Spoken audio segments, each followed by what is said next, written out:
જય સ્વામિનારાયણ।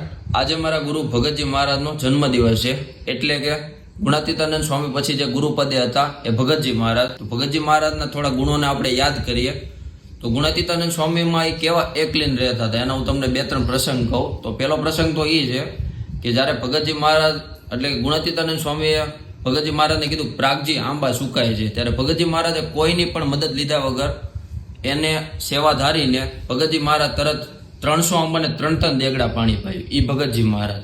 બીજો પ્રસંગ યાદ કરીએ તો ગુણાતીતાનંદ સ્વામીએ ભગતજી મહારાજને કીધું કે જાઓ ગિરનારને બોલાવી આવો। તે સભા મંડપમાં ઘણા બેઠા હતા, પણ બધાને શું થયું કે આ તો રમૂજી છે, એમ રમત કરે છે। ત્યારે પ્રાગજી ભગત એટલે કે ભગતજી મહારાજ એક પણ સવાલ કર્યા વગર તરત સભામાંથી જવા લાગ્યા, એટલે કે ગિરનારને બોલાવવા ગયા। ત્યારે બીજા બે ત્રણ હોય તમારી જેવા, એને એમ કીધું કે ગિરનાર થોડોક આવે એમ, એ તો નિર્જીવ છે એમ। પણ ભગતજી મહારાજને પ્રીતિ કેમાં હતી કે સત્પુરુષનું વચન છે એને આપણે અદ્ધર ઝીલવાનું। જેમ અત્યારે કેમ મહંત સ્વામી મહારાજ જેમ કે ભાઈ સુરત અક્ષરધામમાં સેવાની જરૂર છે તો ગમે એ નોકરી ધંધો ગમે એ હોય મૂકી તરત સેવામાં લાગી જાય, એવો તે સમાજ ભગતજી મહારાજને ગુણાતીતાનંદ સ્વામી મહારાજનો થતો। તો આજે એનો જન્મદિવસ છે, તો આપણે એના ચરણોમાં કોટી કોટી વંદન કરીએ છીએ।